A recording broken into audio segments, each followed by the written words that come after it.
Hi everyone, this is Danai, and today we will be talking about the cadenza in the first movement of Tchaikovsky's first piano concerto. This cadenza is actually quite long and has many elements to it, so I'm going to divide it into 4 parts that have different techniques, and we can tackle each part separately.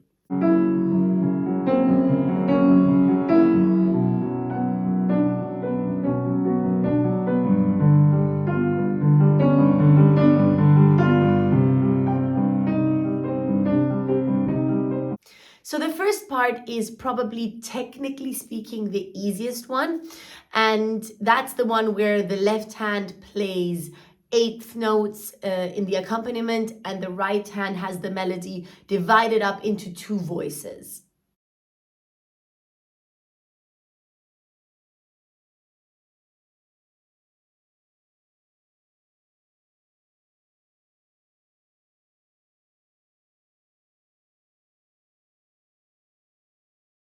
So the most important thing about that part for me is to remember to really divide the right hand up into 2 parts and think of the voices separately. So don't think of the right hand as if it is playing one melody, but it really is 2 voices. I also like to practice the voices separately just to train myself. And then of course you have to make a decision which melody you want to stick out and which one you want to have in the background.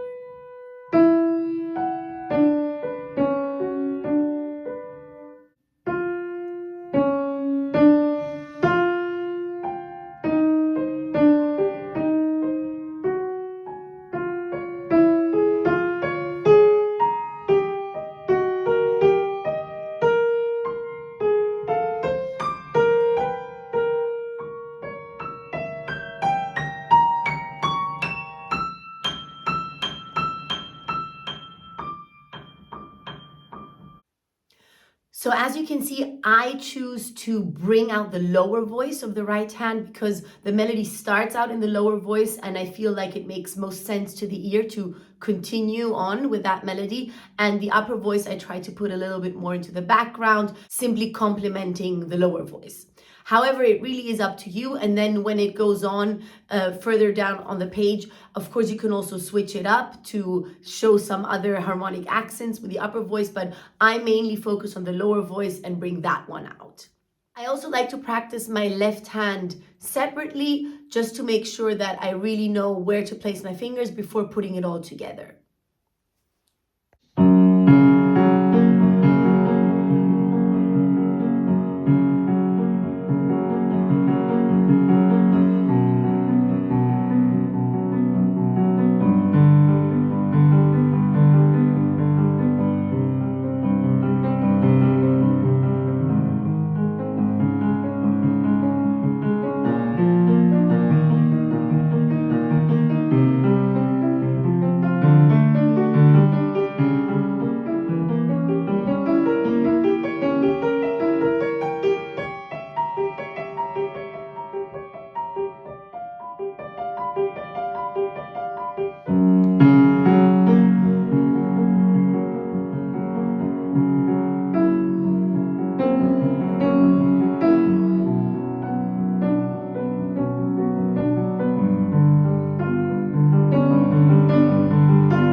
Now, the next part is much trickier. Technically speaking, you have these 8th notes going on in the left hand, but the right hand is starting with 16th notes that again are divided up into kind of a virtuoso, light sounding accompaniment, and the melody that always involves your 5th finger jumping a little bit.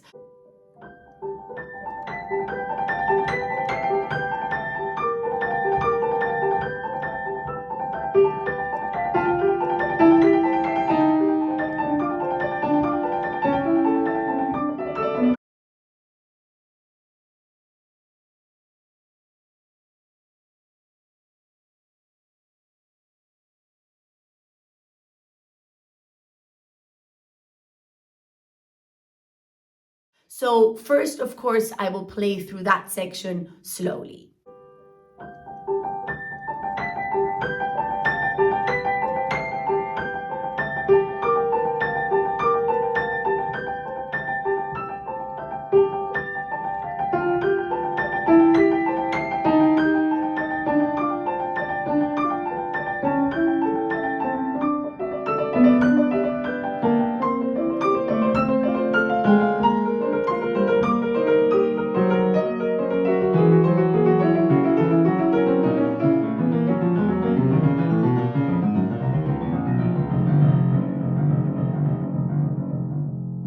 So after playing through it slowly, I isolate only the melody of the right hand, which is in the fifth finger. And the important thing here is to really bring that out and really focus on the phrasing, even though you're playing it in quite uncomfortable jumps. So I isolate only that and play the melody only with the fingering that I'm going to use later on. So it's probably 5, 5, 5 and some fourth fingers in there as well. And try to focus on the phrasing and to play it the way I want it to sound later.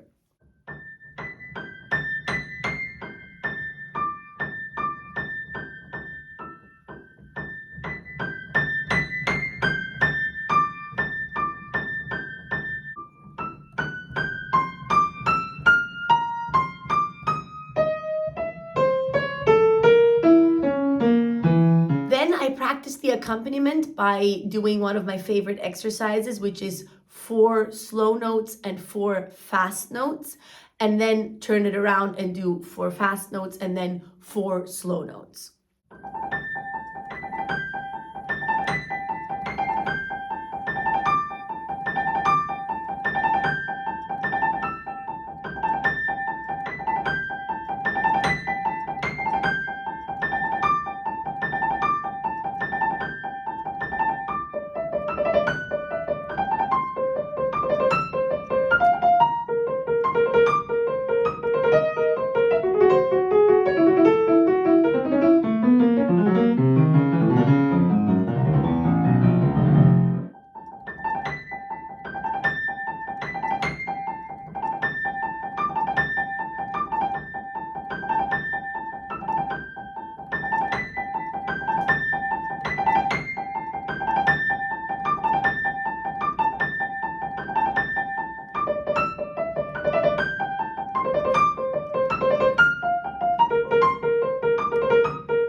Now, even when practicing that, I try to still keep in mind that those 3 notes that I play with 1, 2, 1, that those are unimportant, so to speak, and probably a bit quieter, and that the fifth finger is really the one that is leading the whole phrase. So even in the exercise, I try to listen to a difference and try to create the sound difference between fifth finger and thumb and second finger. Then I practice the left hand separately.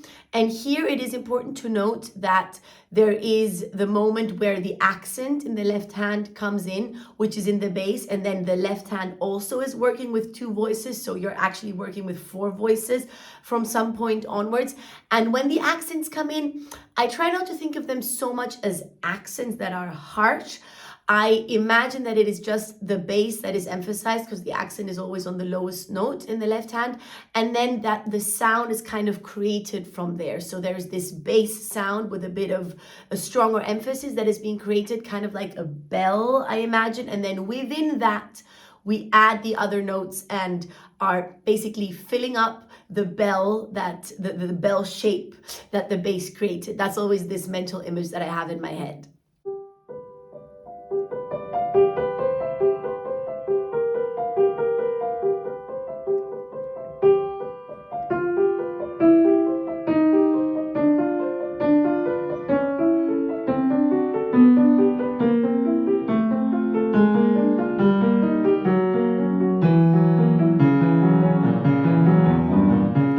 Now, the hardest thing about this passage are the jumps, I would say. So I try to practice those separately. I always isolate in groups of 4 and then playing just the first note of the following group. So basically you always play 5 notes and end with the next jump.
free to repeat certain jumps that are bigger or that where you feel a little bit insecure or that go onto a black key that might feel a little bit harder. I repeat those sometimes 3, 4, 5 times to really feel like I know where my hand is going and to really make that jump go into my subconscious.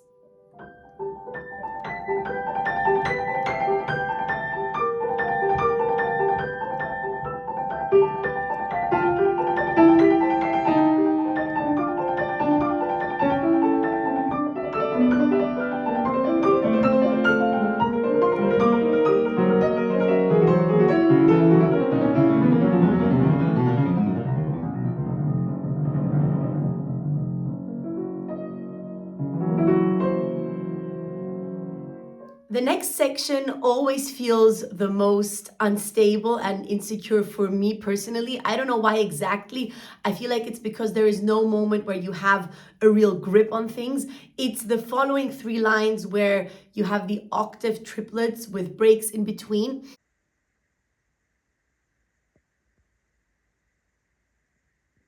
What I like to do there is to really feel very free and take time where I need to, because that's the one that feels the most unnatural to me to play. So the whole accelerando bars with the octaves, I really try to practice in many ways. I practice thumbs only for the octaves, separate hands as well as together.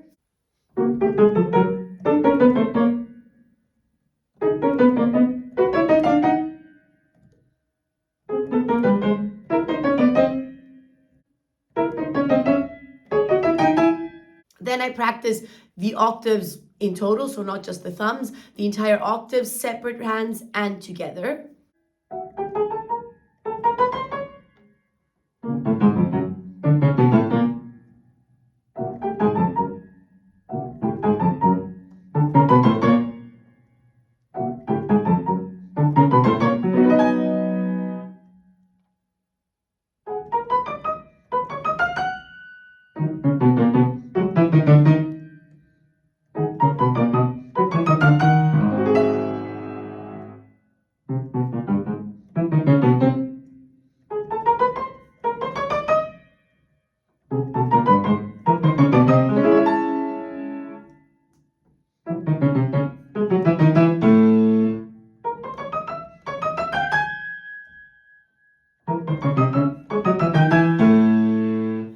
And then I really try to get this accelerando right. So I feel that one danger is that we kind of lose sight of the pulse. So we have an eighth note as a rest, followed by 2 eighth notes, forming one triplet, then another triplet with 3 eighth notes, and then again an eighth rest, 2 eighth notes, one triplet, and another entire triplet.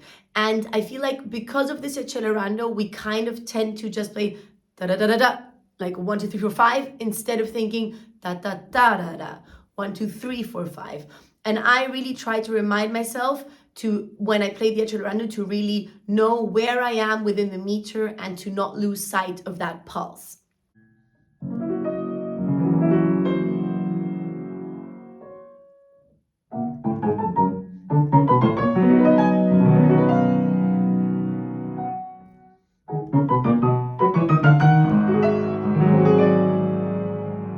Another thing is that I feel like the crescendo should kind of go across the 4 times that this theme comes up. So I try to kind of do each time a little bit louder, with a bit more emphasis, with a bit more drive. Maybe even the accelerando gets a little bit faster towards the end.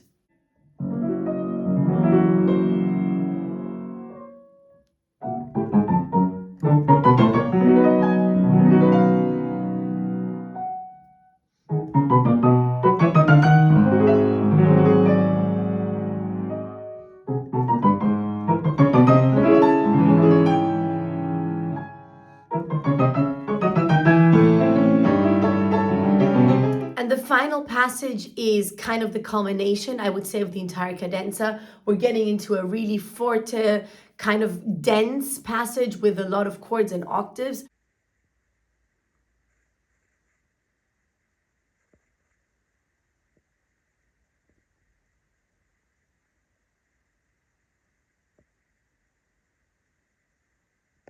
Now, the danger here, of course, is that you kind of rush over it because there's a lot going on and then you might miss some details. So when I arrive at that moment in the cadenza, I really try to purposefully kind of take a step back tempo-wise and really feel like I'm holding the reins and I'm super in control.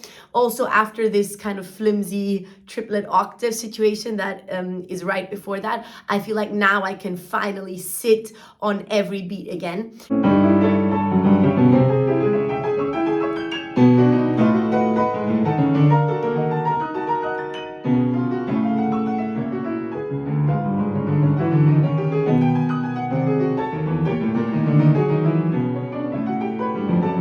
And what I like to do musically is to divide the passage up into vertical bars and horizontal bars. And what I mean by that is it's simply an image and kind of a feeling of how you approach the bar in terms of phrasing and just feeling, because the vertical bars for me are the ones with the accents. So for example, the first one with the left hand having two accents, I really think of each quarter beat as a vertical beat.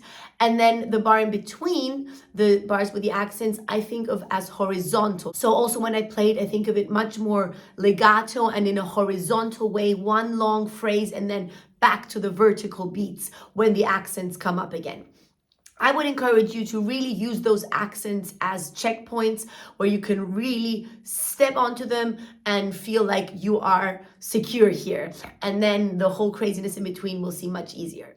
Again, I practice the octaves with thumbs only, and then I really try to practice small sections in order to secure each chord and to know exactly where I have to go to.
And then after all that craziness, there is kind of the outro, let's say, of the cadenza. And that is a kind of pianissimo passage with a lot of small notes.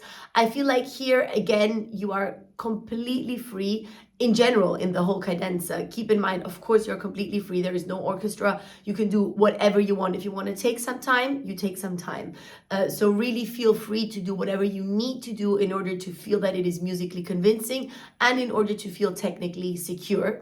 So for this outro, I take a lot of freedom. I try to play the pianissimo notes, the little notes that are written, as freely and lightly as possible. And then it gets back into the part with the orchestra and the big finale of the first movement.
I really hope that you enjoyed this video about the cadenza of Tchaikovsky's piano concerto. I feel like there was a lot to unpack there, but I tried to keep it as short as possible so that I could cover the entire cadenza. Let me know what you thought. If you enjoyed the video, please leave it a like and subscribe to my channel, and I will see you again in my next video. Bye!